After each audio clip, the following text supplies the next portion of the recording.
ICQPodcast episode 450, Rigexpert AA-650 Zoom Analyzer.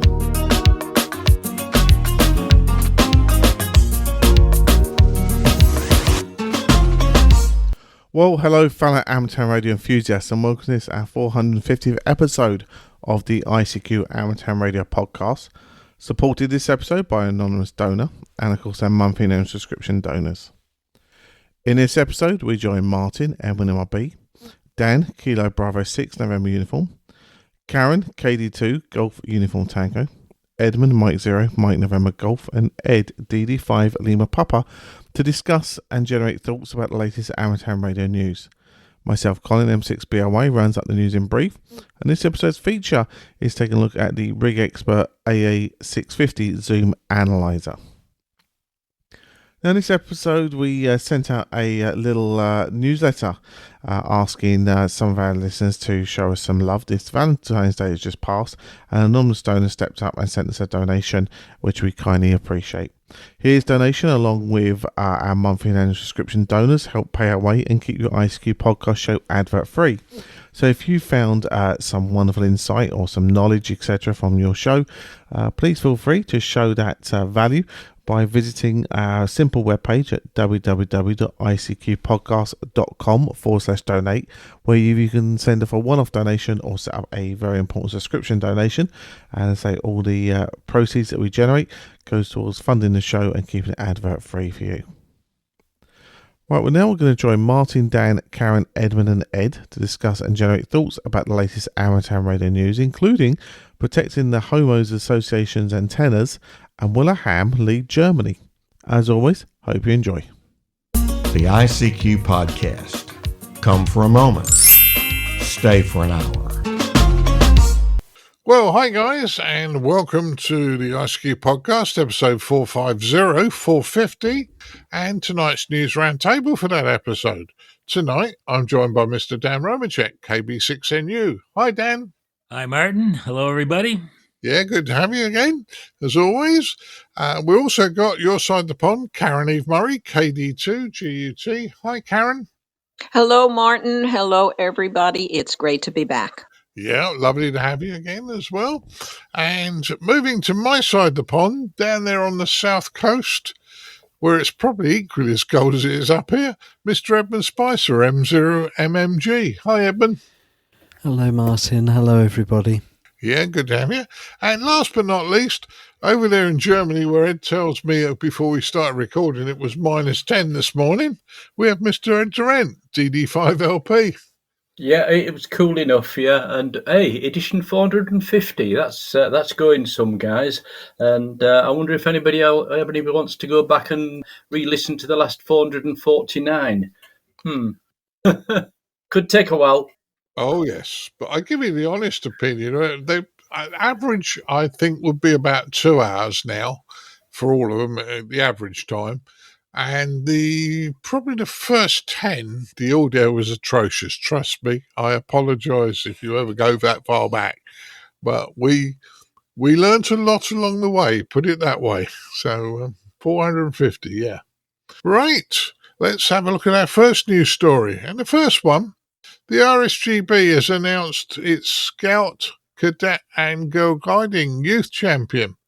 Now, a UK story. Edmund, do you want to go first on this one? Well, it's a very timely story because Thinking Day on the Air took place last weekend, but this weekend, assuming you are listening to this on the day that the podcast is released, this weekend is the birthday of Lady Baden-Powell.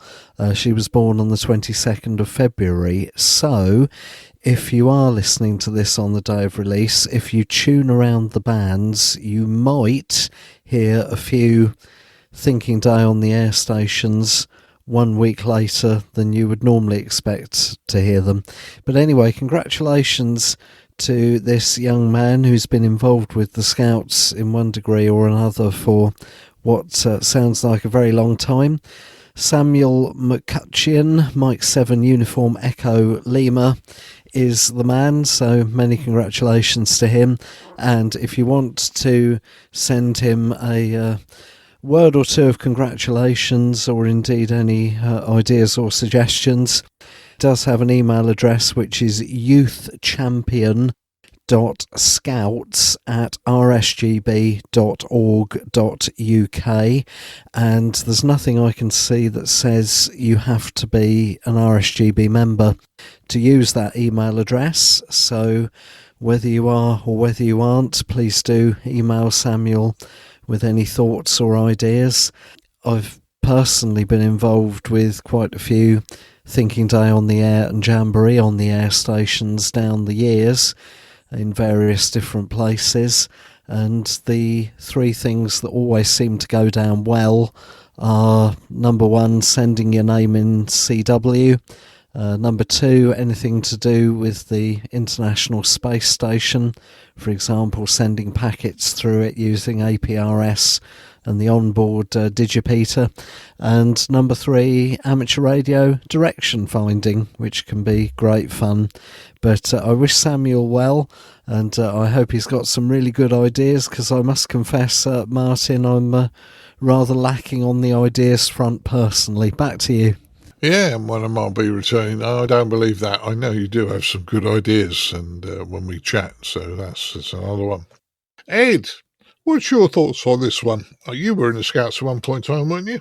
I was in the Scouts for about 3 weeks, but as a child I suffered from migraine, and that was an end to that. However, my brother was in the Scouts. He went all the way up through the ranks of the scouting organisation to become a scout leader himself and running a troop. But more importantly, during that time, he and a few others got into amateur radio, as in they had their own shack and antenna system, radio equipment, all part of scouting, separate from the local radio club, although helped along by them. And that's really how I got into amateur radio. So without the scouting organisation being interested in amateur radio, I wouldn't be here talking to you today on this, probably, because if my brother hadn't been interested, I wouldn't have come across it either, the amateur radio, that is. And I mean, amateur radio has had a link to scouting and to guiding for, I don't know, 60, 70 years, perhaps more. And it just makes a lot of sense for the RSGB to have somebody in a position to liaise with the scouting and guiding organisations in the UK to see what else we can do together, not just JOTA, but there are already communications badges and related things in scouting. And, you know, it's one of these things, it's part of STEAM as well. So, you know, STEM or STEAM, whichever you look at it. So there's a benefit for both sides. A lot of scout leaders end up getting their amateur radio licenses. I say a lot, a fair number. And yeah, it's a good partnership, I'd say, really. And good luck to, what was his name again? Samuel, wasn't it? Yeah, Samuel M0MNG. Power to your elbow, mate. And I hope we hear more from him in the coming years, and promoting both scouting and amateur radio. Back to you, Martin. Yeah, well, that's good, Ed. And I'm sure we'll hear lots from Samuel over the years, because the odd times I've helped with the scouting and met a number of scout leaders, you know, they are positive about amateur radio. So, let's say last year I did a few events with the Scouts. I've not done any this year yet, but a good one. Now, Dan, what's your thoughts on this one? Well, I think it's a good thing. I don't know if we do that here, have, specific people designated, but it'll be interesting to see what comes out of it. And maybe there will be something that we can adapt here as far as Scouts and ham radio. Yeah, well, sorry, it's. I know it's a UK story, but it's a nice one, and it's involving youth, and I think some of the things that happen in other countries, sometimes I think it'd be nice if all the organisations got together and pulled out all their good ideas and did them nationally, or internationally, I should say. But there you go. Caryn, last words on this one? Oh, yeah, absolutely. First of all, good luck to him. I think he's going to go into a very fertile field there because it is a natural pairing to have that.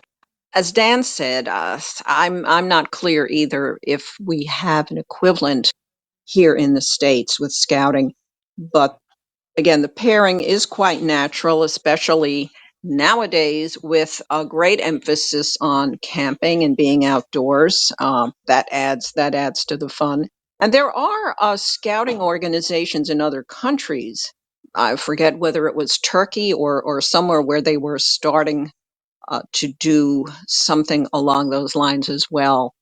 The Boy Scouts, or what used to be called the Boy Scouts, does a badge, and the Girl Scouts, or what used to be called the Girl Scouts, does radio badging as well. I know I lasted in the Scouts only a couple of weeks because I thought, first of all, the uniforms were stupid.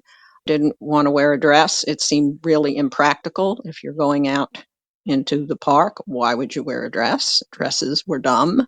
And I did want to be in the Boy Scouts, but when I was growing up, that just wasn't done. You had to go in the Girl Scouts. So, had the Girl Scouts at the very least had some kind of radio program, who knows? I might actually be coming up on quarter century wireless association plus many, many more years instead of just getting into it 10 years ago. These are good years for young people to get exposed to this sort of stuff. And what better venue than the Scouts? So let's hope this fellow is inspirational to many, many other scouting organizations. Back to you, Martin. Yeah, I agree with you, Caryn, and I hope you're right there. And it's scouting organisation and radio play a lot of good things together. I mean, if you've got scouts that are licensed, when they do their overnight walks and all these sort of things, and you've got radio communications between the people that are out and about and the scout leaders. So there's lots of good things come out of it, and showing youngsters a technology is also good. And there's so much that radio and scouting bring together. So I'm really pleased there for Samuel, and I hope all goes well for you, sir. Right, let's move to our next news story. Lawmakers reconsider measures to protect antennas in HOAs. Well, this one's kicked around for a while. I think it's eventually going to make it into law. So, Dan, what's your thoughts on this one? Well, I don't know. I'm not as optimistic as you are. I think this is one of those things that they're just going to kick around forever and probably never really act on. And we were talking about this at our club the other day, and somebody brought up the point. Hey, Trump is a real estate guy. So whose side do you think he's on? He's not going to be on our side. Yeah, but there's some interesting stealth antennas that could go up that people wouldn't spot. I mean, I know the flagpole one's the obvious one. Oh yeah, so people do those right now. A friend of mine is an HOA, and he's got a kind of a doublet in the trees kind of thing, and you can't really see it. And people are, he's able to operate on lots of different bands. But yeah, I'm not as optimistic about this particular law passing. No, but at least we keep trying. Hopefully one day it'll come to fruition. Caryn, what's your thoughts? Well, the only thing new about this story is that it's back. It's back on Capitol Hill for yet another year. I am a bit more optimistic. I agree with Dan that with a real estate advocate at the helm of the U.S., it's a tougher battle. However, that same administration is looking to do away with, or at least gut, among many agencies, FEMA, Federal Emergency Management Organization. And FEMA and emergency response is critical. Well, if that's not going to be happening anymore at the federal level, I think emergency response, being relegated now to the states, may want to rely more heavily on communications during times of crisis, weather events, or what have you. So it does place a bit more emphasis on the skills and the talents and the responsibilities of hams who are well trained to handle that. So I say, well, it could happen. Might be that it doesn't happen, but I wouldn't rule it out. I think there are an awful lot of factors in play. And God, I hope we don't have to go through this whole exercise in 2026 and say, guess what's being reintroduced? The Homeowner Association Act with antennas, because I'd really like to see this story either happen or not happen definitively. It can't keep chasing its tail. Even a dog gets tired chasing its tail. Back to you, Martin. Yeah, I agree. A dog would get tired. But the more we publicise this and the more it gets publicised, the more people are going to start to think about it. So, as you say, I don't know. If you lived in an HOA and you didn't understand ham radio and what the benefits were and all those sort of things, by having it keep coming up, at least it will educate people the importance of what we're trying to achieve here, I would have thought. So there you go. Edmund, I know you don't live in the States and we don't quite have this problem in the UK. Well, I don't think we do. But what's your thoughts? Well, I was going to say, I don't think there's a direct equivalent in the UK of an HOA. HOA standing for, is it Homeowners Association? Is that correct? I believe so. Yeah, HOA is Homeowners Association. Homeowners Association. Yeah.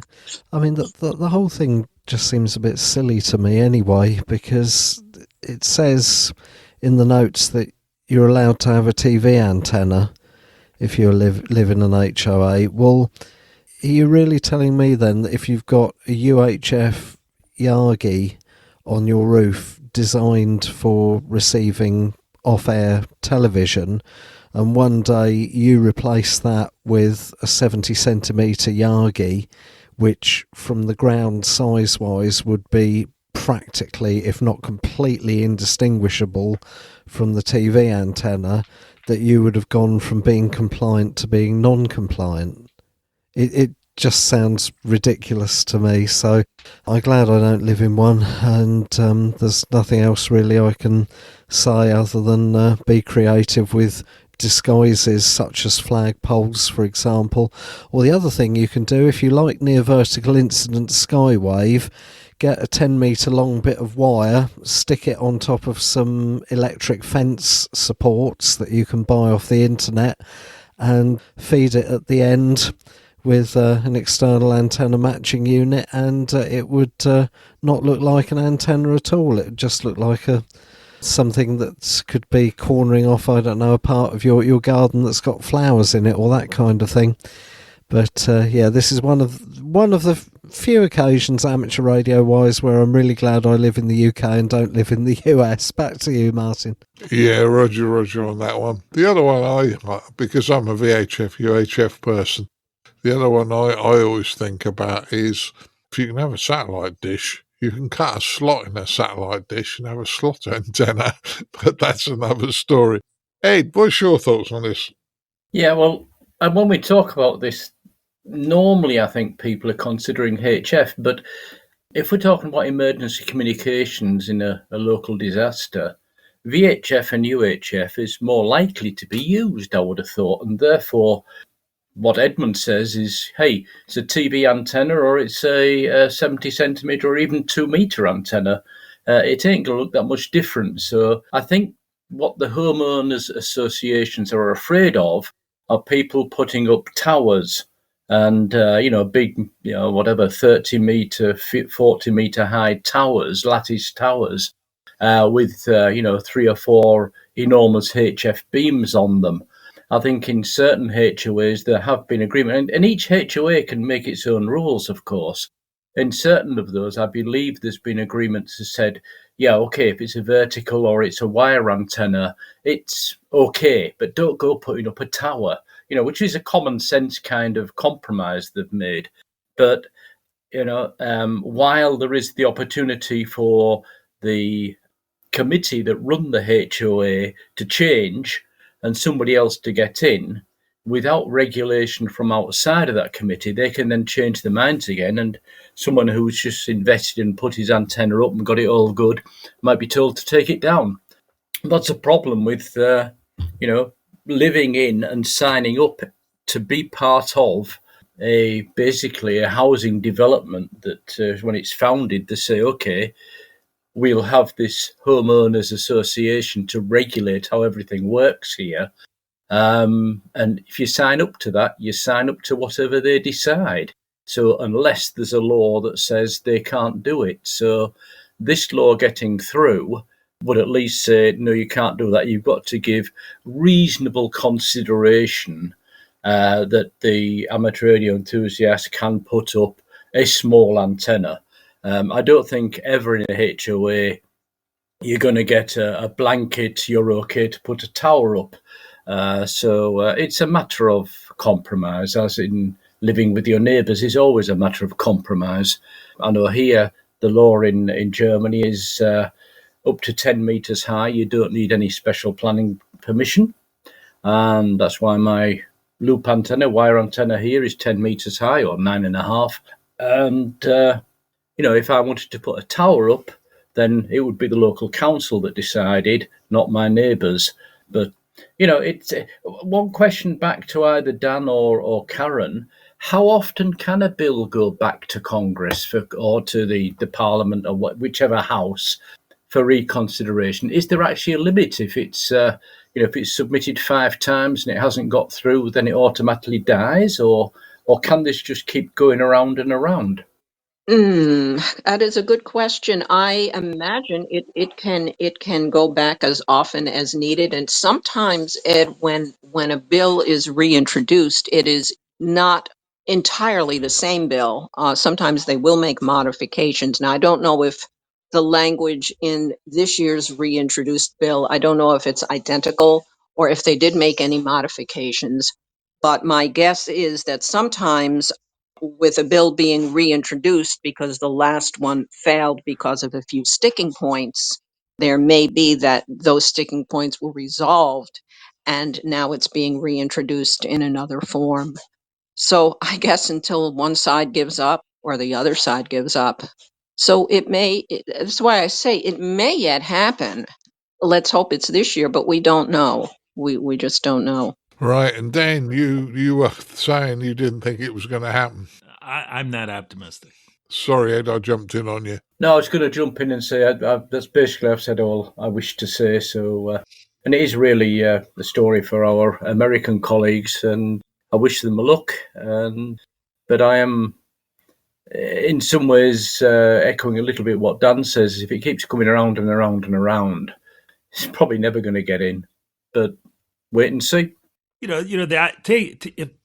I would take the optimistic view, I would say, well, as long as, in this case, there's 2 sponsors, Senator Wicker of Mississippi and Senator, I forget the other guy, I think somebody in Connecticut.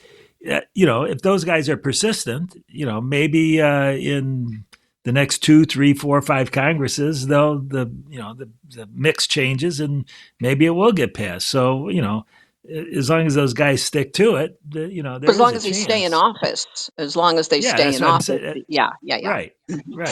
And, because that's the other thing that can happen if the sponsors decide to retire or get defeated.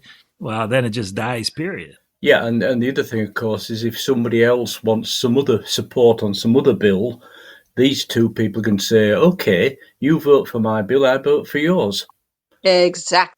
That happens a lot. So I do remain optimistic, and I'm not an optimist where politics is concerned. I'm really not. But on this matter, I do remain optimistic because I know the horse trading goes on quite a bit. So I'm hopeful.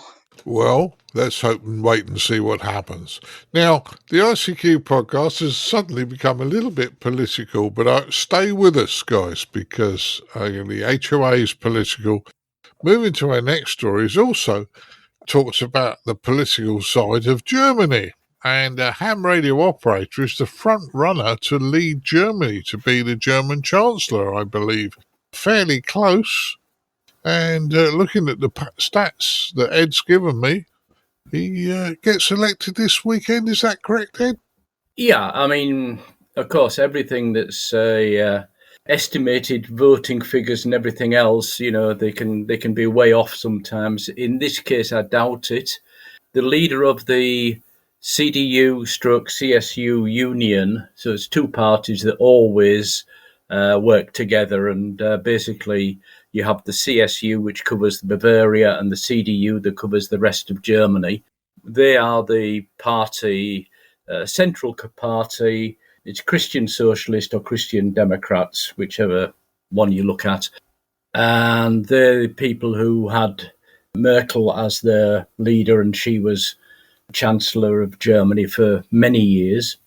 And we've had the last 3 years of a coalition of three parties which basically couldn't get along with each other. They had different aims from getting into power, and the mix of the three parties simply stopped anybody getting anything done.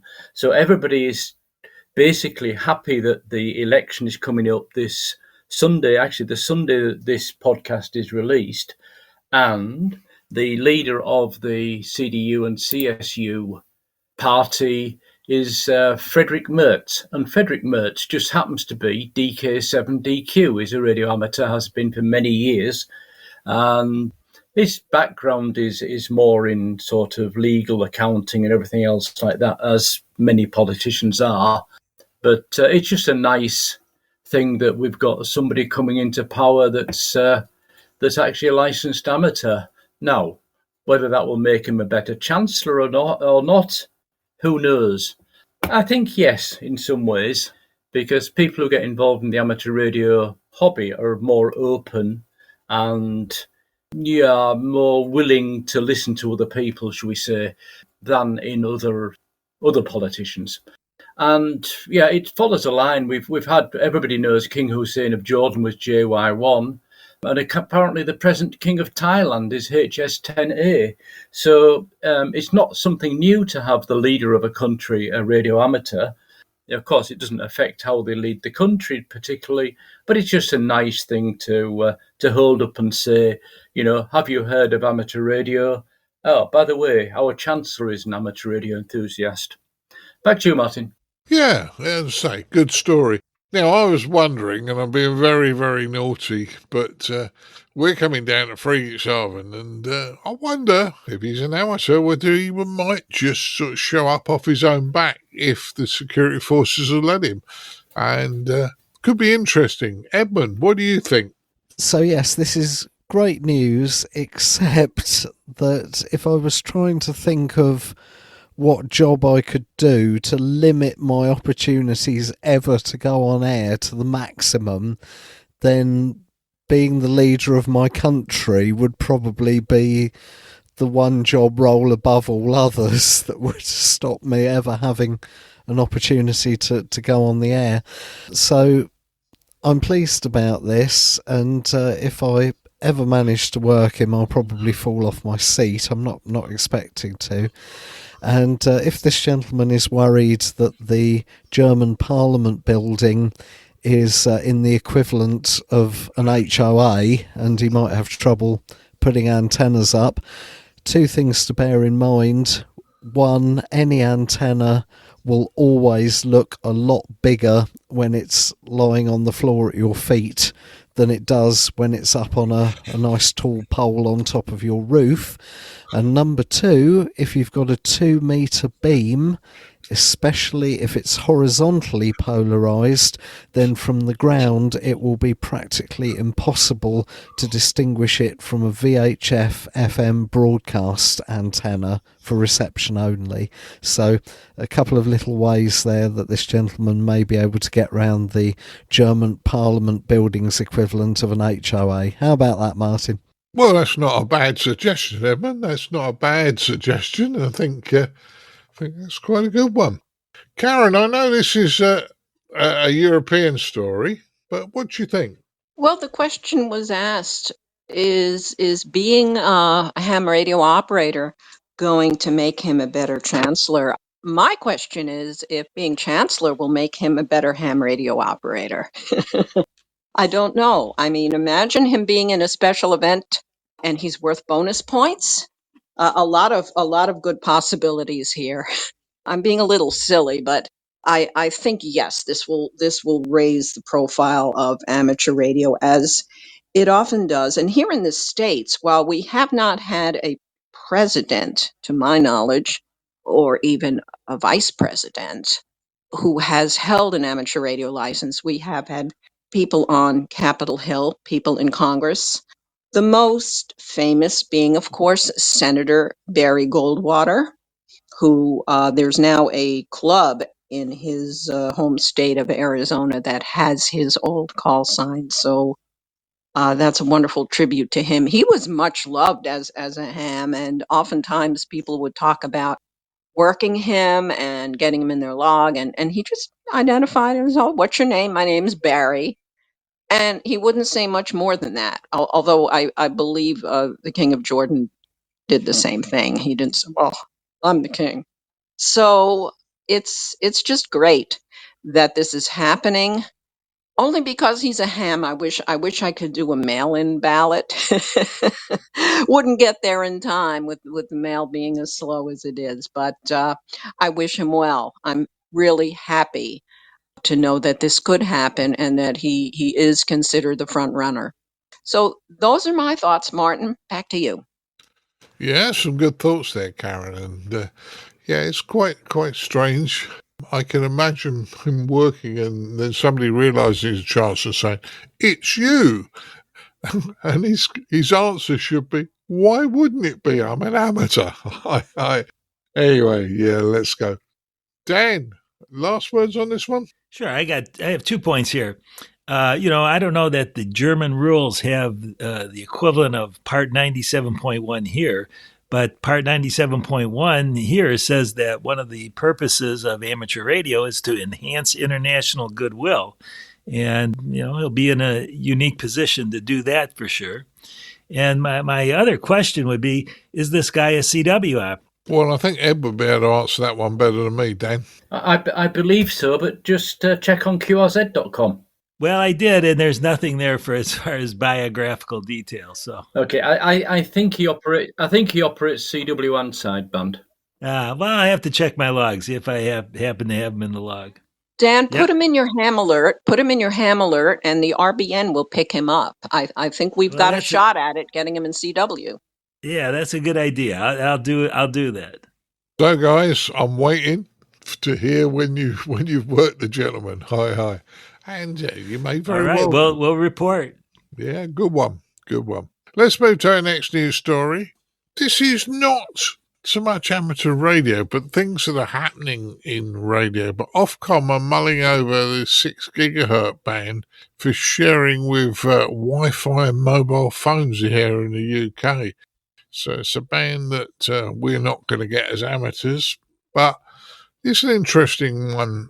Ed, I'm going to let you go first again on this one because we were talking about this a few minutes ago.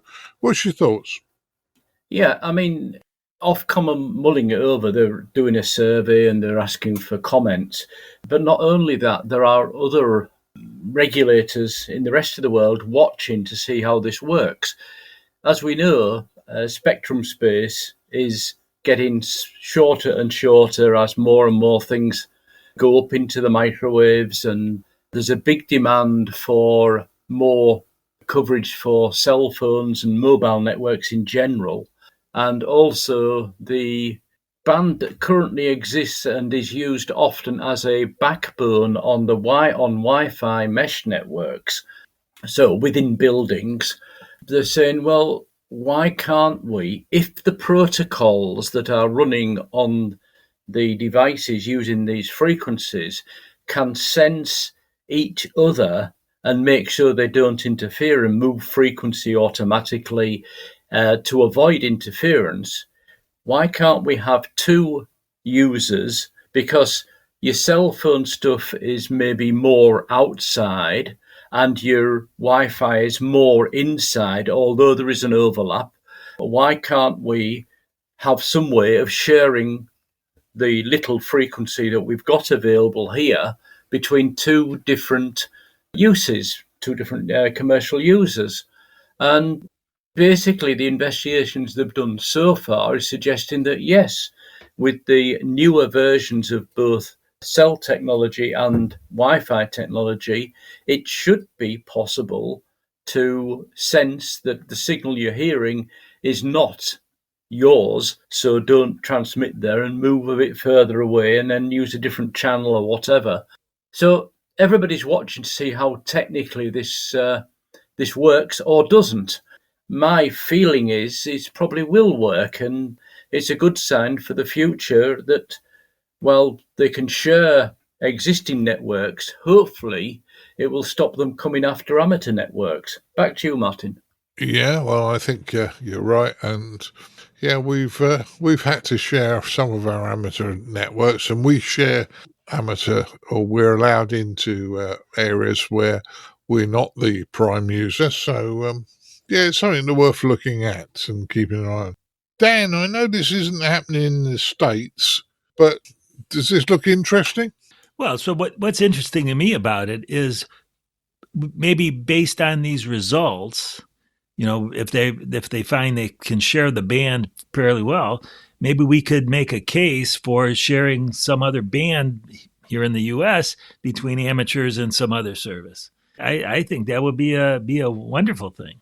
So I was going to say, hopefully someone at the ARRL will hear this and keep up on top of it. I'm not so optimistic about that either, but somebody should. Just all I'm saying, because if they find out that there was no significant interference between the two services, we could be able to do the same thing here. Well, yeah, that'd be good. And from our point of view in the UK, and I'm going to be very naughty here, you guys have 1.25 meters, 220 megahertz band. Over here, it's used by DAB, digital audio broadcasting, or as Martin Rothwell likes to refer to, dead and buried. But maybe we could get 1.25 megs, 220 meg operation and share bands up there. What do you think, Edmund?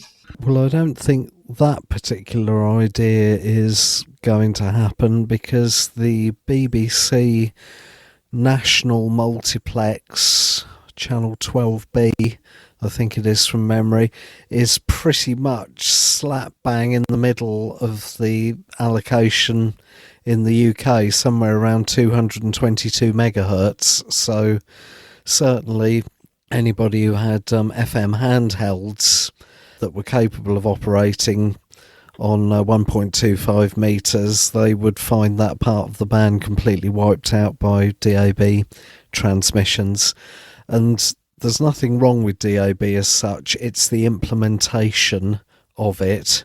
So many channels, different radio stations are crammed in a finite bandwidth that audio quality has suffered, and it's not unusual to have stations transmitting at 64 kilobits per second, whereas back in the mid-90s, when the BBC were doing tests and there were only about 3 or 4 channels on there, I think at one stage they were running them at something like 346 kilobits per second. So the audio quality was a hell of a lot better then than it is now. So yeah, poor old DAB, there's nothing wrong with it as such, it's the way it's being used, and quality is being sacrificed at the altar of commercialism and how many stations you can fit in. That wasn't the question, though, Martin, was it? Sorry, remind me what the question was again. Well, we were talking about 6 gigs and Wi-Fi and phone networks, really. Yeah, all of that's a bit above my head, if I'm honest, Martin. Sorry. All right, no problems at all. Well, you can tell everybody you got a new phone in what you've been up to, and I hope it's working well for you. Let me come in and add one more bit to that, Martin. The research that's been done here is actually sharing frequency band between two systems that have a data control part to them.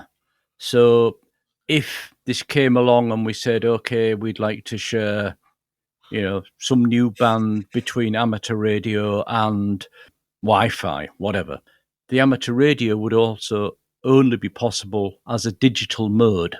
It wouldn't be that voice or data, both would go.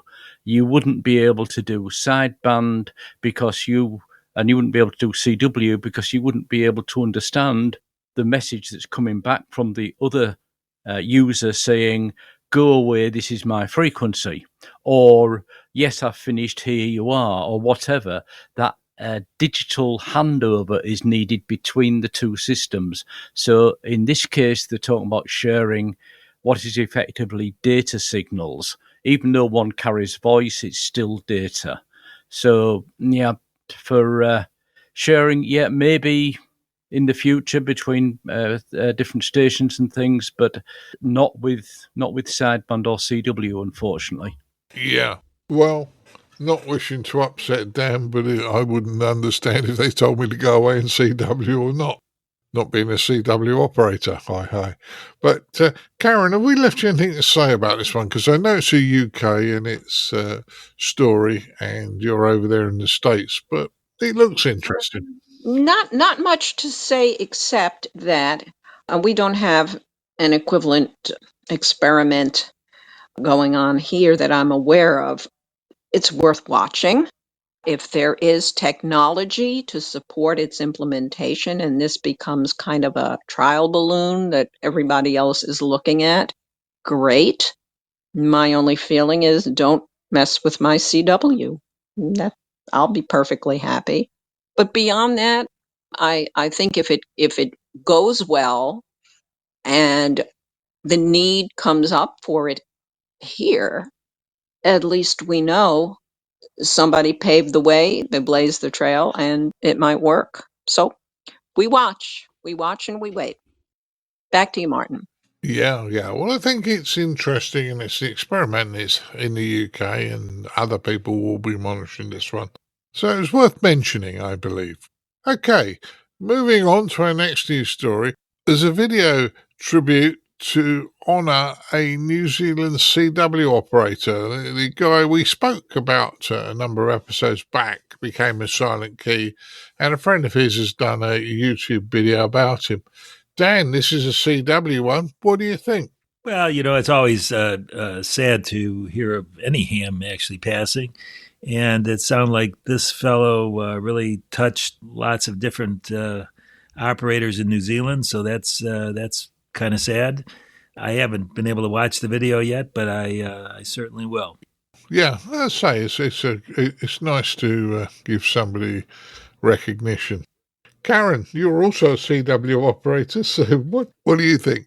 Well, we have the unique ability as hams, Martin, to celebrate the lives of our fellow hams in a number of different ways. Oftentimes when a ham is part of a net, they will do final call, which I must tell you, I have, without even being part of a net, I have been invited to sit in on it.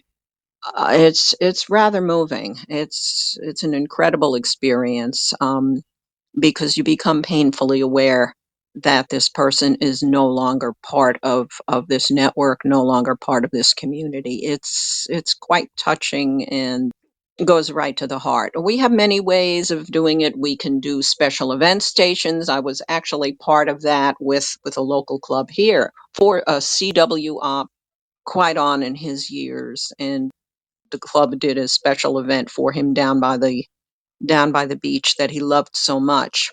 This is a really nice video. It's a short video, and it honors Gerard, ZL2GVA, who became a silent key last year.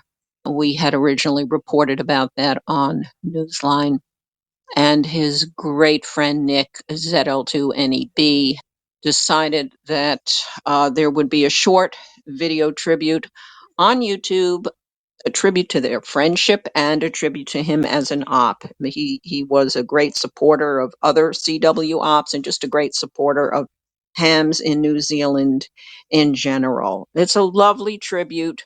I find most stirring and meaningful are Nick's words at the very beginning. There is a link to the video. Martin, I hope we can put that in the show notes. I encourage people to watch the video. It doesn't take very, very long. Kind of tells you what it's all about, the connection between all of us, and this really says it in words and in images. So worth noting. Yes, we hams can do video. It's not SSTV, but YouTube is allowed when it comes to saying your final goodbye to a silent key who was a good friend. Back to you, Mark. Yeah, certainly. And that sounds good and well worth a watch. Ed, what's your thoughts there? Well, I haven't got very much to add except to say that Gerard was only 59, which died of cancer. And Christian, on his another podcaster that we know that on 100 Watts and a Wire, has also recently said he's had a friend die as well early with cancer. And his comment, which I echo here, is why are we investing so much money in, I don't know, arms and all the rest of it? Isn't it time with the technology we have that we can find more out about how to cure cancer? I think that's probably my biggest wish. I'm glad to say I don't have cancer, but who knows what comes around the corner. It's one of the things in this world where I feel that without being political, it doesn't matter which party you're in, cancer is still our perhaps biggest enemy in the world. And maybe we could wish for more research, and if we'd had that going on the last 20 years, maybe Gerard would still be alive. We don't know, and many other amateurs as well. Back to you, Martin. Yeah, I agree with what you said, and medical has moved on phenomenally in the last few number of years. So yeah, it is. I agree with you on the thing, and you never know what's coming around the corner.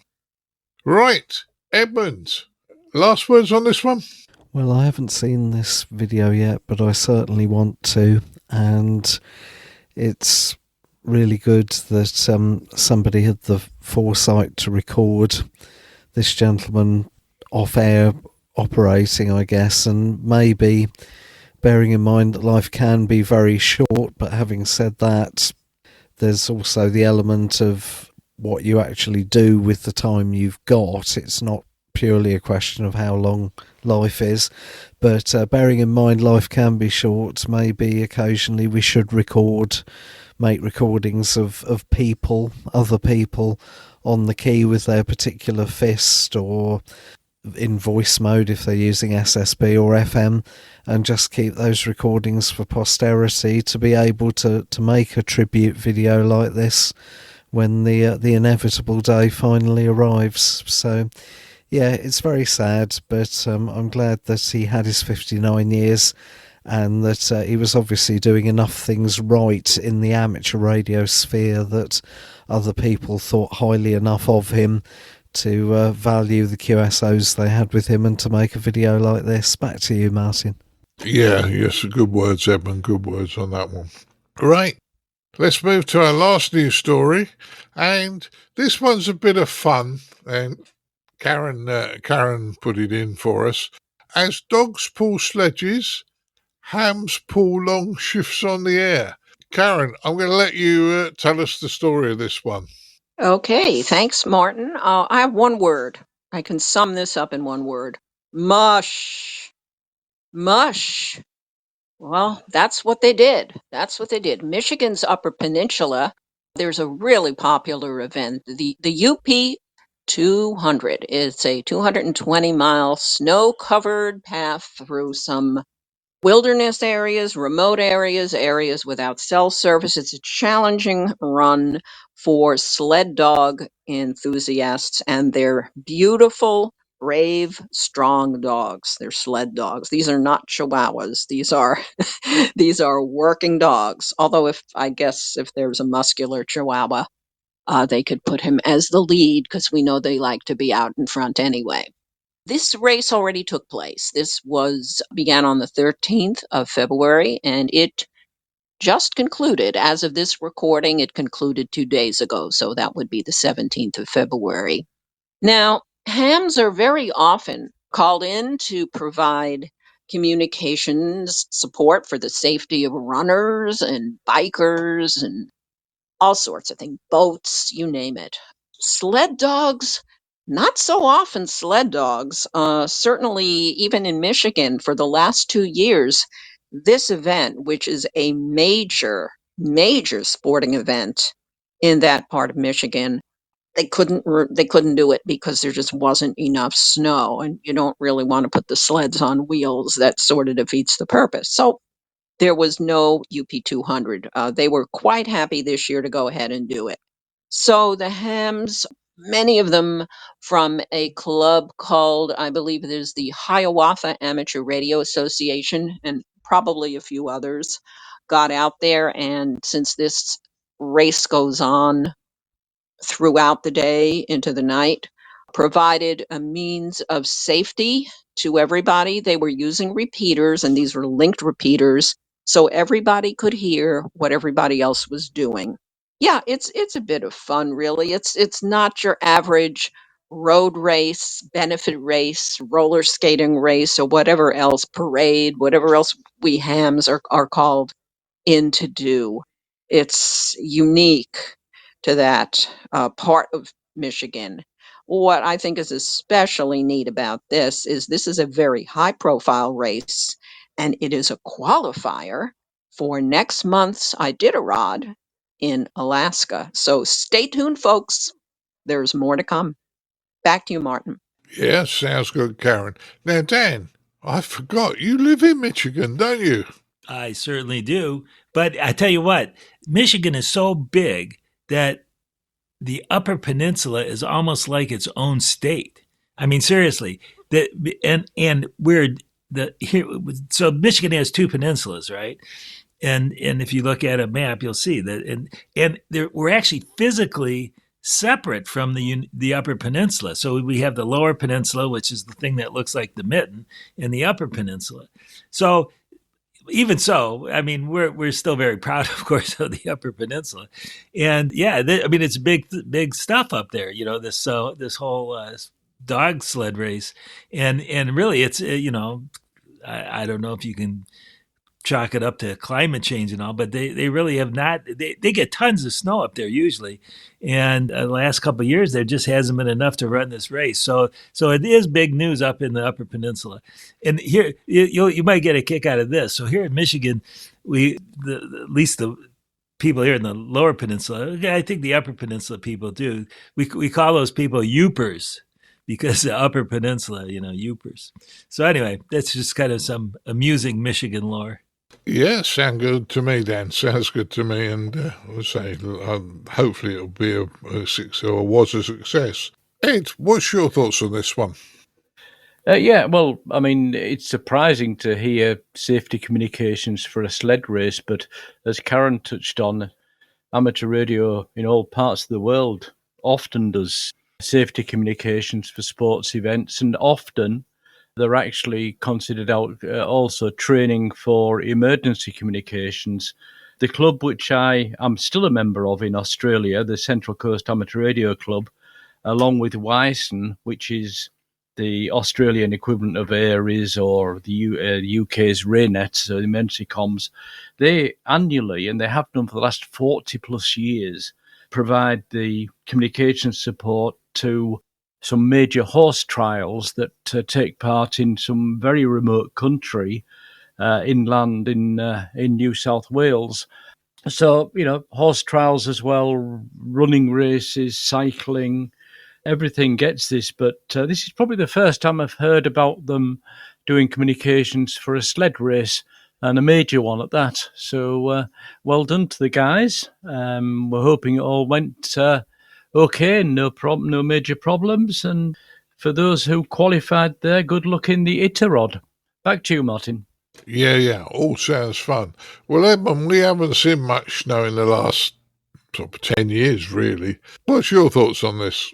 Yeah, down here on my little bit of the south coast, 2013 was the last year that we had snow that really settled heavily, even during the 2018 beast from the east that covered most of England in lots of snow.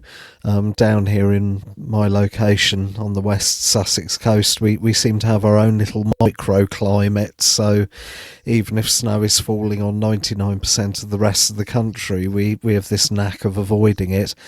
So yeah, amateur radio shines again here because there was a linked repeater system in operation, I gather, which could have been operating on different bands in different locations rather than, for example, it all being on 2 meters or all being on 70 centimeters. If a commercial organisation had been drafted in to help marshal this, then even if they had a repeater system, chances are the whole lot would have been operating just on UHF or just on VHF, and that wouldn't necessarily have lent itself to the local topography. But because we're amateurs and because we've got lots of different bands available, if you needed to communicate from point A to point B and you tried it on UHF and it wasn't working, then you have the option of choosing a lower band, 2 meters or maybe even 6 meters, depending on the local topography, hills, all that kind of thing. So I'm sure amateur radio, by dint of having lots of bands available, were able to offer very comprehensive coverage of this in terms of marshalling it, and it sounds good fun, the whole thing overall. So I hope that the event went very successfully, and well done to all the amateurs who took part providing the communications. Yeah, well, that's a good one. And I'll say that concludes our news stories. Let's find out what the guys have been up to since the last time we spoke to them on the podcast. And we always go to ladies first with this group. Caryn, what have you been up to? Well, it's been cold. How cold, you ask? I'll tell you how cold.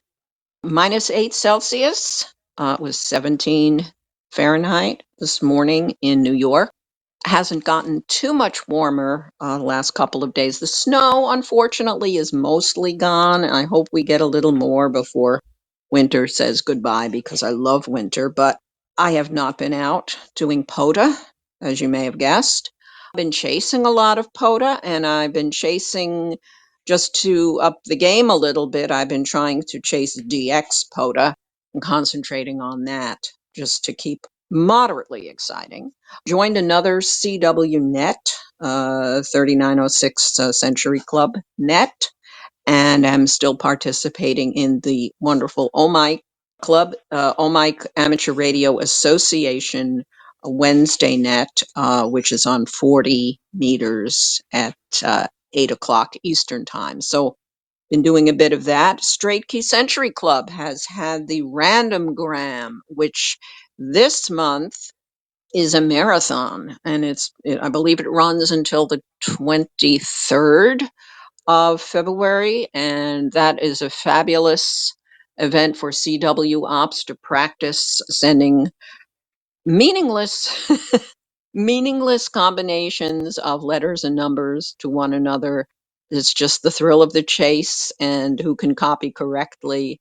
It's just a great exercise, and it sharpens both your listening and your sending. So that's been really outstanding. Off the air, and I believe Ed and Edmund will verify. We're still in planning stages for a very exciting thing in August, which seems far away right now, but we continue planning for International Dog Day and International Cat Day, which will be a team event across the borders and across the ocean for the first year. So we're working on that. Stay tuned, everybody. There'll be a lot more to talk about much later in the year. But all of that has been keeping me out of trouble. But my poor FT891 has not been in a park in a while, and it deserves a trip. So I'll keep you posted. Hopefully by the next time we gather around this round table, I will have been out at least once or twice. That's my life, Martin. Back to you. Well, that's great news, Karen. Great news. Dan, what have you been up to since the last time we spoke? Well, I tell you what, if Karen thinks that 17 is cold, she should move to Michigan. Night before last, it was below zero here, and last night it was like 2 or 3. So we get pretty cold, and Minnesota is even worse. We don't have anybody on from Minnesota, but they've been down in the minus teens down in Minnesota, so it's cold there. But anyway, pretty much the same, some similar to Karen. I haven't been able to get out to a park because of the cold, and kind of hoping I can get out there sooner than later. But I have been hunting some POTA stations on 20 meters lately. But what I've really been doing a lot is teaching. We've got a new venue for our classes here in Ann Arbor, and I taught a class couple of weeks ago, and we just had a small class to see how the venue would work out, and worked out pretty well. So I think we're going to be doing it again there. And I've actually proposed to them to teach a sort of a basic electronics class in addition to the ham radio classes. So we'll see how that goes. And more teaching, I submitted another proposal to ARDC to do the same thing I did in 2024. That is, teach at 4 hacker conferences, and maybe try and get a STEAM conference in there too this year. But that proposal's been submitted, and hopefully I'll get the grant again. I kind of don't see why I wouldn't, but you never know. And as far as talking about ARDC, I volunteered to hook up with ARDC again. I'm now on their grants evaluation team. So we have a small committee of folks who are analyzing the final reports from grantees and giving some feedback to both the grantees and to ARDC folks to see how well the grants are being used. So a lot of activity, so as always. Yeah, sounds like you really have been busy there, Dan. And as I say, I know you enjoyed your original time with the ARDC, and nice you were still kept in contact, which is a good one. Ed, what have you been up to since we last spoke? Well, you remember from my presentation, was it in the last show, the show before, whatever, QO100, I've been listening around QO100 satellite, and it's actually a little strange in some ways, because you tune up and down, you'll find a station there on sideband, and because that's all I listen to, and you think, oh, he's strong, and you think, hang on, that's a strange accent. It turns out to be somebody from India or parts of Africa or wherever, and the people seem to have quite strong signals with a quiet background on the satellite. I get a lot of German stations, and I sort of expect them to be strong, but when you think about it, they're going the same distance to the satellite as somebody in maybe India or Bangkok even is. And I also heard somebody from the tip of Brazil, or not the tip, but the eastern part of Brazil. So it's actually interesting tuning around on the QO100 satellite and what you hear. And signal strength, I think most people are basically running at the maximum signal strength they need to get a good signal through. And yeah, it's something new for me, something different. Nothing put together yet on the transmit side. I looked into that, and it's not going to be cheap. So at the moment, it's receiving only. But Karen's mentioned she hasn't been out on any POTA activations. I haven't been out on any SOTA activations, but I have done a couple of POTA activations, actually from the car. So I tend to call them PLOTA, as in parking lots on the air. And one of those in the last week was my 11th first activation of a park. So I've actually managed to be the first person to activate 11 parks across 4 different countries. So there isn't an award for that or anything, but it's just a nice feeling to get in there as the first one. And yeah, so doing a bit more POTA work, and interestingly enough, being called by people I know from SOTA. So there is a certain overlap between POTA and SOTA in Europe. And of course, in these cold months, getting out of the car and going to climb up on the top of even a smaller hill is rather more of a challenge than sitting in the back seat of the car and operating with the loaded whip on the roof. As Karen's touched on as well, been doing planning work with the group for International Cat and Dog Days, with both Edmund and Caryn involved there. And that's only in August, she says, but there's still quite a bit of work to do. We're one of the members, Chris, is actually working on the design for the certificates. So that's good to coming along very well.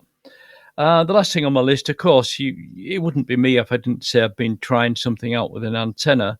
And I came across a video from Peter, VK3YE, where he was showing a antenna tuner for an 80 or 160 meter loop antenna. So not a magnetic loop antenna, just a long wire loop that you basically suspend somehow in the air, whether it be from a mast or hung in a tree, and then have the sides out. So you've got like a rough loop, and quite a simple tuner that I put together because I had the parts already, and that sort of matches it to the radio. So I'm thinking ahead for when we go down back into the lower end of the solar cycle. I mean, we've passed the peak now.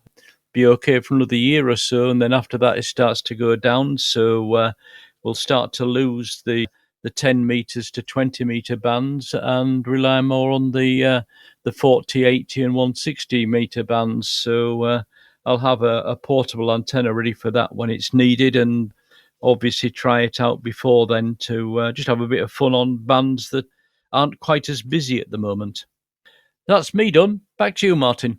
Yeah, well, it sounds like you've been busy, and yes, your feature on the QSO 100 satellite was, I found very interesting, Ed, I must admit. Whether I get around to doing it, there's just so many things I want to do, but yeah.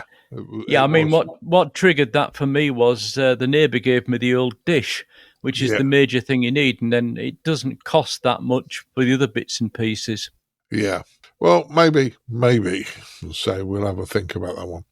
Right. Edmund, what have you been up to since last time we spoke on the podcast? Well, seeing as Ed there mentioned Peter Victor Kilo 3 Yankee Echo's YouTube channel, which comes highly recommended, I've been watching YouTube videos from a different gentleman in Australia. Victor Kilo 3 Foxtrot Sierra his call sign is, and if you tap that into YouTube you'll find his channel. It's not a new channel, and indeed he hasn't uploaded a video for the last 6 months, but I came across this by accident in the last week or so, and there are some very professional looking videos on there that wouldn't look out of place on Essex Ham's YouTube channel in terms of their production quality, so it's very, very good. And although the main thrust of the channel is VHF, UHF and microwave, there are videos on there about the HF bands, propagation, the solar cycle, whisper, how to upgrade various radio software wise, all that kind of thing. So in my humble opinion, well worth a look. Victor Kilo 3 Foxtrot Sierra on YouTube. In terms of actually doing radio and transmitting under my own call sign, I don't think I've done that at all since the last episode. last weekend, Saturday the 15th of February, I went up to the Crawley Amateur Radio Club. That was quite a last minute thing from my point of view, to join the club members there, and also several people from the RSGB were in attendance, most notably Stuart Bryant, G3YSX, and they had, that was for Thinking Day on the Air, and the RSGB provided some snail Morse code key kits, and the original idea, I think, was for the guides and the brownies to build these things and then have fun using them, until we realised that all of the guides and brownies who turned up were younger rather than older, at which point the adults present took over the construction side, because we thought that letting really young people loose with hammers and drawing pins and things might not be a particularly good idea for obvious reasons. So the adults built the snail Morse keys, but then the youngsters had a lot of fun using them.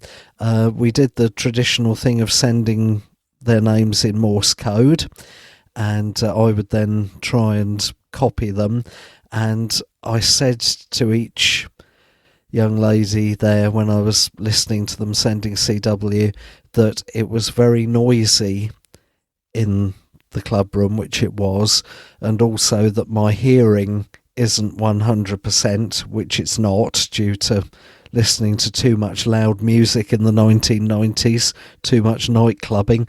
So if I failed to copy their name, I could say it was for the reasons that I've just said, rather than them feeling that they hadn't sent it very well or that they'd got it wrong.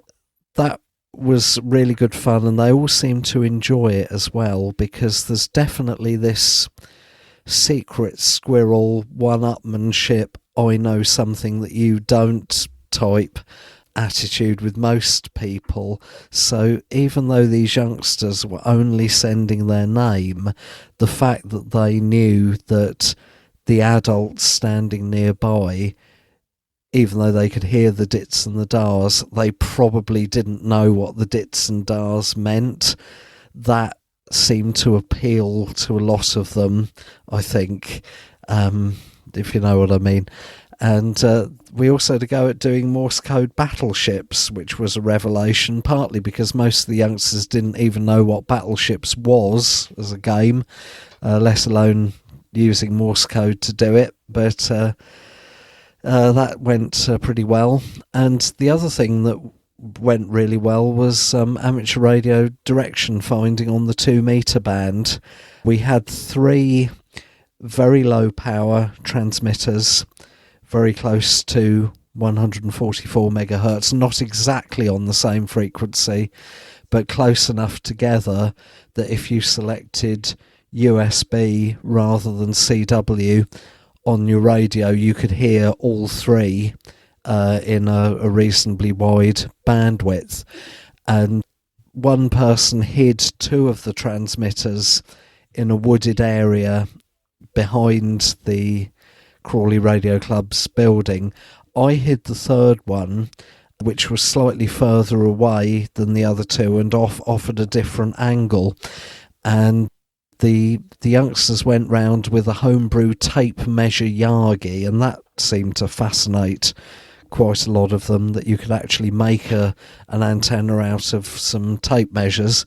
And one of the other group held the Yaesu FT817 that we were using to listen for the transmitters. They found the first 2 reasonably quickly, which were quite close together. The 3rd one that I'd hidden, I'd actually put quite close to the Crawley Radio Club building, and there were a couple of other buildings very close to that had got a lot of metal in them. I think they were made out of corrugated iron or something like that. So I thought to myself, if I put the 3rd transmitter that I hid quite close to one of these metal buildings, within a wavelength or so, then it might make things a bit harder, because there would be reflections, and also there were lots of trees around for the signals to bounce off and refract from. And that's exactly what happened. They had an awful lot of trouble finding the third transmitter, because they would swing the Yagi round, but the signal seemed to be coming from lots of different directions all at the same time. And it got to the point where I thought, well, are they actually going to get frustrated and lose interest and get bored, because they're having a lot more trouble finding transmitter number 3 than they did numbers 1 and 2? But I needn't have worried. The challenge aspect of it really seemed to fire them up, and I could almost sense they were thinking, right, come on, we can do this, we're going to find this thing, we're not going to let it defeat us. And in the end, eventually, with a few subtle clues from me, they did manage to locate it. So good day. It was a really good day, I would say, overall. So if you're involved with Jamboree on the air or Thinking Day on the air, names in Morse code and ARDF, amateur radio direction finding, would be the two things that would really get my thumbs up and would be my recommendation. Elsewhere, I actually have bought the first piece of brand new amateur radio equipment that I've bought for years and years and years. All of my stuff usually is second hand or B stock or nearly new, but last week I splashed out on a new mobile radio from Yaesu. It's the FT3165 from memory, which is a 2-meter monoband rig that works really well and is on special offer at the moment from a certain retailer here in the UK. The price I got it for was roughly a quarter less than what it was selling for just a few weeks ago. So I gave in to temptation and bought it. And there is a button on it you can press that is labelled SDX for Super DX, where if you have a weak FM signal that's very crackly, you can press this button and the radio will do some digital audio processing to remove the crackle. And having experimented with a couple of weak signals, I can confirm that it does work very, very well. Yes, it gives the audio that kind of classic digital audio processed tone, but even so, I was listening to somebody a couple of days back where their FM signal was more crackle than voice. I could hear there was somebody there, but I was really struggling to make out more than maybe the odd word or two here and there. I pressed the SDX button, and whilst I won't say that every single word became easily readable, nevertheless, the difference was that I could copy probably 90% of what they were saying, and if I'd been trying to work them, then a QSO would have been possible, whereas if I'd just been listening on any other FM rig, a QSO most certainly wouldn't have been possible. So if you're in the market for one and you were umming and ahhing about it, then the 3165 does come highly recommended. 2 meters FM only, but 65 watts on high power, and it's very sturdily built. It's a very, very nice piece of kit. And last but not least, I've changed my phone. Up till now, I've only ever had Apple iPhones. I've now got my stepdaughter's slightly older Google Pixel 7. She's upgraded to the latest model, so I'm slowly but surely making the transition and downloading any interesting amateur radio apps that I can find from the Google Play Store. If anybody has any recommendations for apps that are available on Android that I could do with sticking on the phone, then I would be very pleased to hear from them. Therein ends the monologue. Back to you, Martin. Yeah, I know you've been busy. I've seen pictures of the radio, and I know you had your phone, because we talked about a few apps that I've got on my phone that you've put on yours. So All in all, you've been very busy. Right, what have I been up to? Well, I'm not going to spend too long talking about this here, but I'm the proud owner of a Rigexpert AA-650 Zoom, of which I'll give you a bit more of an update on in the feature. I'm really pleased with it. Spent a lot of time over the last couple of weeks working. I have two Baofeng DM1801s. They're DMR radios. They run the OpenGD77 software. One will communicate with a hotspot, one won't. The only difference is they've got different firmwares in them, and I'm trying to find the firmware release. Now, before anybody starts emailing me, the hotspot's been calibrated, and I've calibrated the radio as well. I just can't get it to work. I think I'm still working on it, so it's something that's going to bug me until I fix it, but I'll fix it eventually.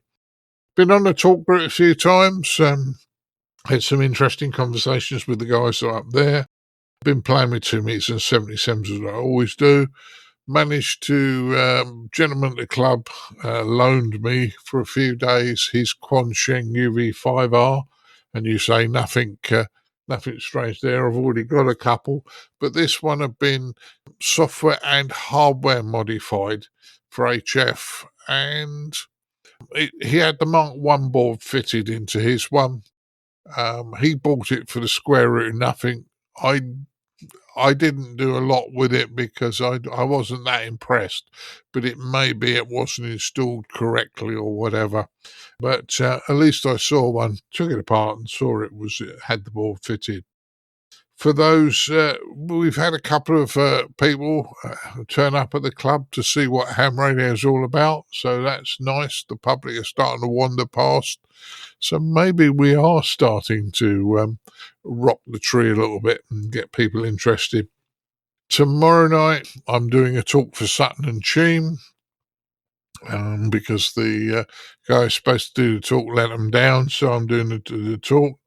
And last but not least, waiting to get out with my 17-foot mobile telescopic antenna, which and give that a try. So little things I've been up to see how things go. Right, all that's left for me to do now is to thank the guys for turning up, and we'll move to the next part of the podcast. I'd like to thank Mr. Dan Romanchik KB6NU. Well, my pleasure, Martin. Always glad to do it. Yeah, great to have you, Dan. I'd like to thank Caryn Eve Murray KD2GUT. And thank you, Martin. It's been another good one. I hope so, but I think it has. Yeah, you're right. I'd like to thank Mr. Edmund Spicer M0MNG. Thanks, Martin, for having me on. Yeah, thanks for joining us, mate. And last but not least, I'd like to thank Mr. Ed Durrant over there in Germany. Thanks for joining us, Ed. Yep, as always, thank you for the invite, Martin. It's been a buzz. Yeah, it's been fun tonight. So I'll say 73 to you all, and we'll continue with the rest of the podcast. 73, guys. 73. 73. Keep your amateur ham radio podcast advert free by donating less than a length of coax. Visit www.icqpodcast.com/donate now. For all the news, links and information, visit www.icqpodcast.com. And now it's time to have a look at the news in brief with me, Colin M6BOY.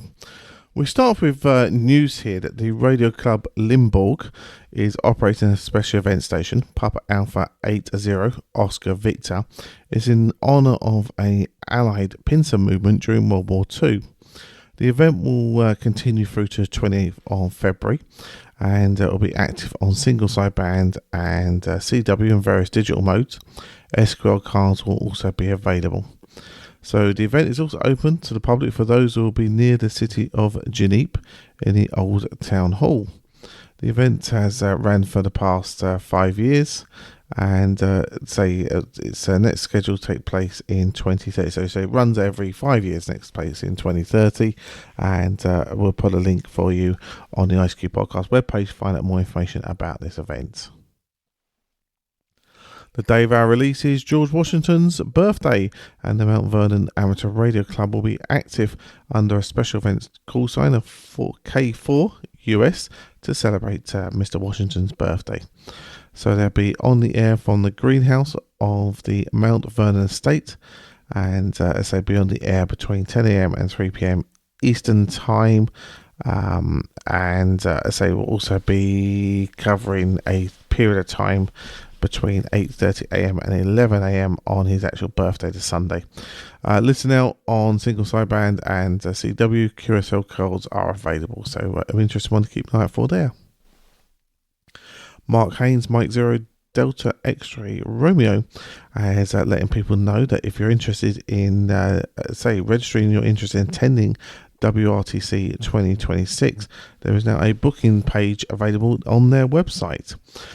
So if you're considering attending, whether as a spectator or as a competitor, you need to let the team know, and then they'll reach out when they launch the booking system. So say if you're certainly interested, say WRTC 2026 that's taking place in the UK, say make sure you register your interest in attending that event there. Now we're about to hear about Rigexpert's antenna analyzer, but unfortunate news for the company.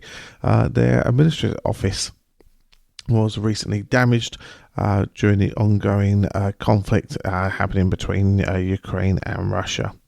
The good news is, as I say, that no one appeared to have been hurt in the incident, and say production remains intact. It was just the administrative office that was damaged during the incident. So they're working to minimise any delays and fulfilling orders, etc. But obviously ask the amateur radio community to bear with them as they make repairs, etc., and bring themselves back online. So obviously our thoughts to Rigexpert and say of the damage that's been caused, and hopefully you get back up and running as soon as possible. Well, we mentioned Rigexpert, so we're going to now go to our feature, which is in relation to their Zoom Analyzer, the AA-650. So as always, hope you enjoy. And now for this episode's feature from the ICQ Podcast.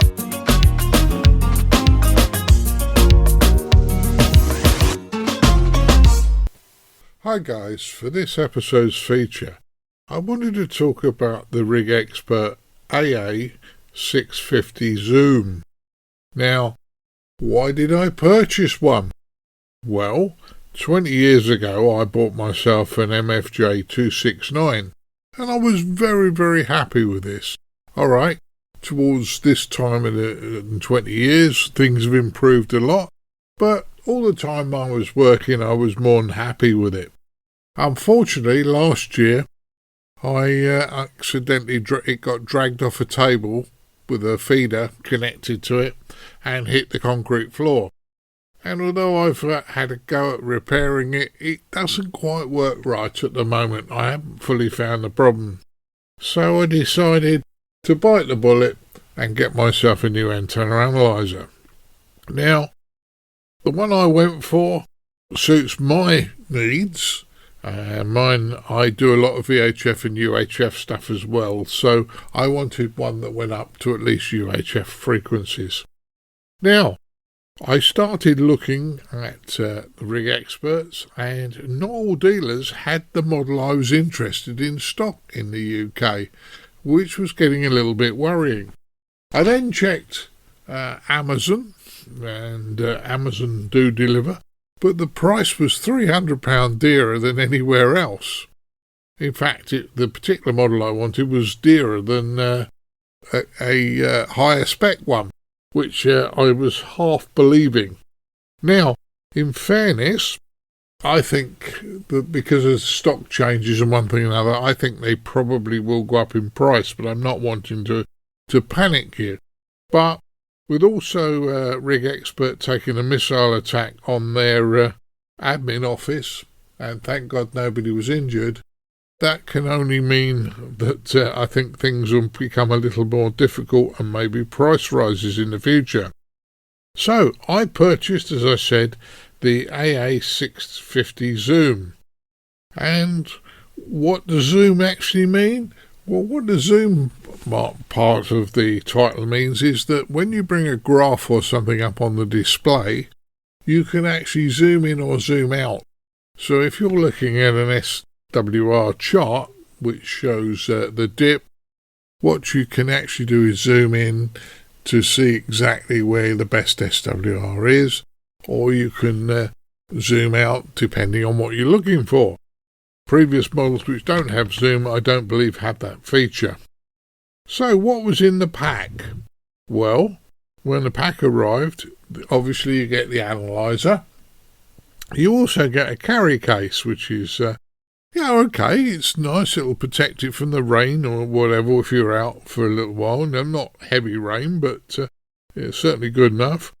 I was surprised it came with rechargeable batteries and didn't require me to fit 3 AA cells in myself. But rechargeable batteries was a nice idea, and it came with a little box with all 3 batteries in it, so that was another nice one. Within the pack was also a battery charger for charging said batteries and the power lead. Also within the box was an N-type to SO239 adapter, because the analyzer I ordered for UHF comes with an N-type connector, and if you obviously want to work with PL259s on HF antennas and things like that, you need an adapter. It came with a USB lead, A to B, and it's about a 2 metre long lead, so it's quite a nice lead. And one of the most impressive things is the colour manual. The manual's in colour, it's well written, and really, really interesting, worth seeing. The analyzer, as I say, does what I ordered, so other analyzers may not do what this one does.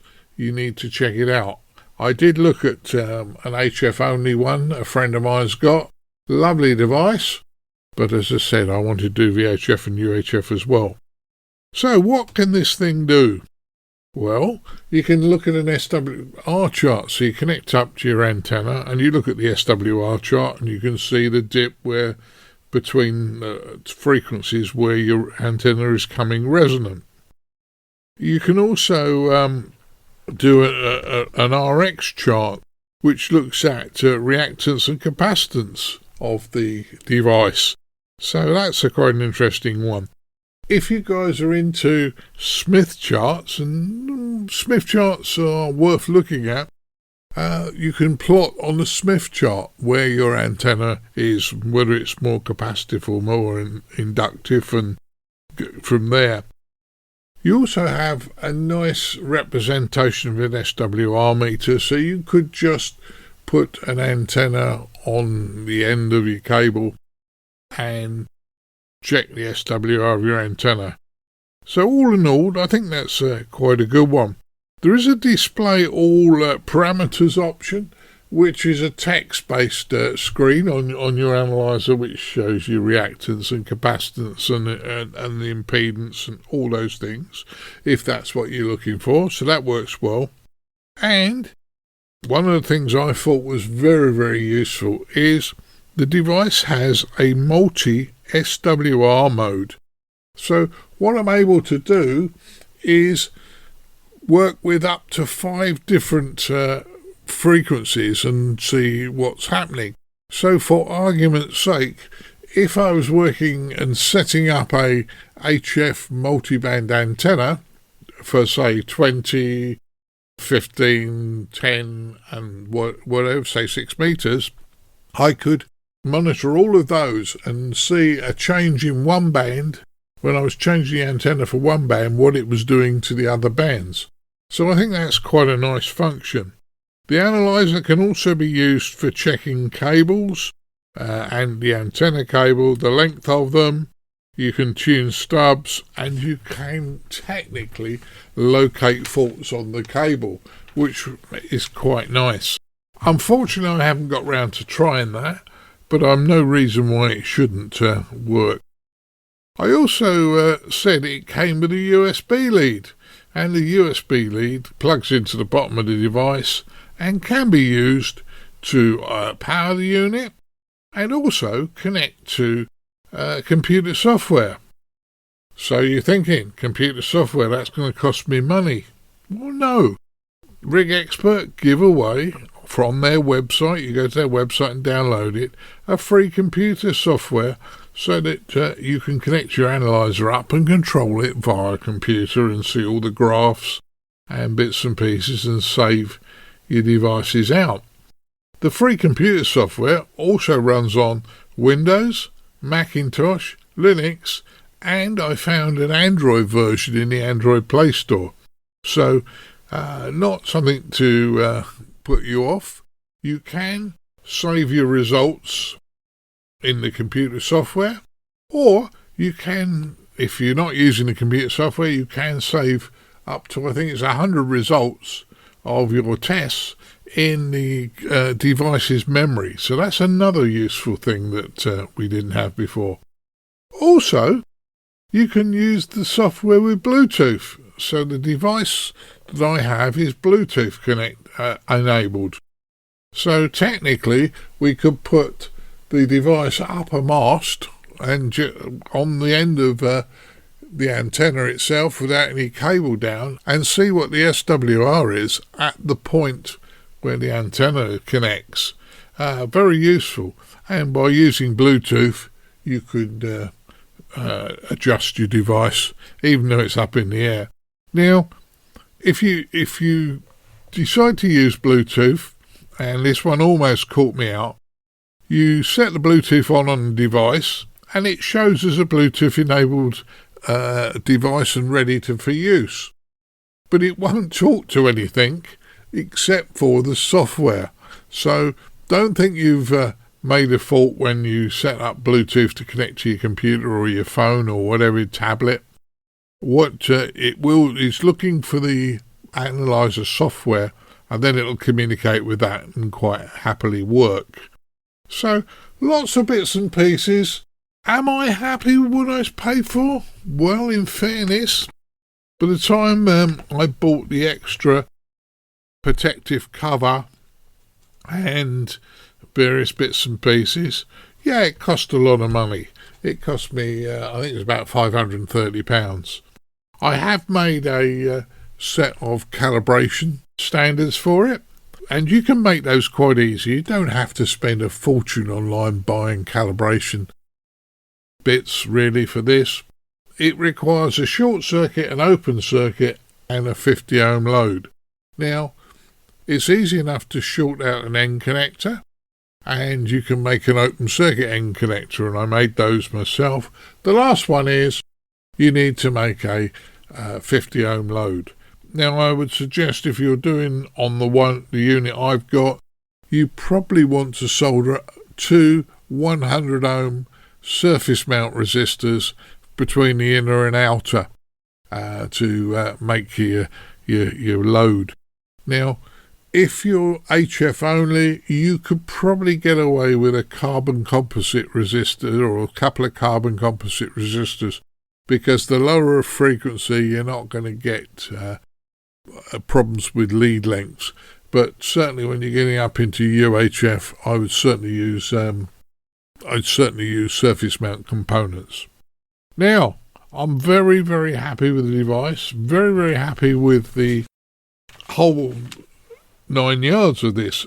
But I did have one disappointment, and this is one disappointment. You can call me a whinging old devil, whether this is a Rigexpert issue or whether this is the dealer that sold it to me issue.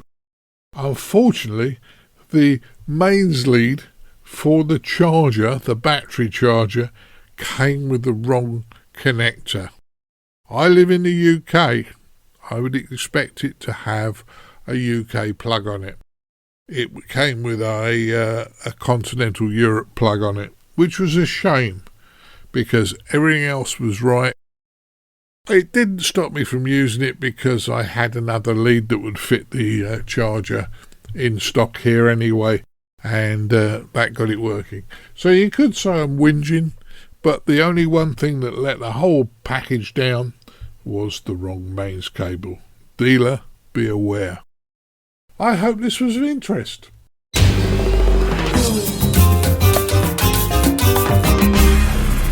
The ICQ Amateur Ham Radio Podcast, serving the amateur ham radio community fortnightly since 2008. Well, we wrap up here at episode 450 of the ICQ Amateur Ham Radio podcast. As I say, we're travelling around a lot at the moment, but I'm sure Martin will be back to, wrap up the next episode 451 in a fortnight's time. Really hope you appreciate our feature this episode, and feel free to reach out to us and let us know about your thoughts, not only about the feature, but other news stories, etc., by our usual ways, either the social media channels or direct on ICQPodcast.com. Be great to hear from you. We'd like to thank Dan, Kilo Bravo 6 November Uniform, Caryn, KD2 Golf Uniform Tango, Edmund Mike 0 Mike November Golf, and Ed DD5LP Puffer for taking part in the News Roundtable. Many thanks there for helping out. We'd like to thank our anonymous donor and our monthly and subscription donors for, helping us out and paying our way, and, showing their kind support to the show. If you've found something interesting in today's show, please visit ICQPodcast.com/donate and send some value back our way, and it'll always be greatly appreciated. Right, we're going to catch you again in a fortnight's time. 73's all. Hope you continue to enjoy the hobby.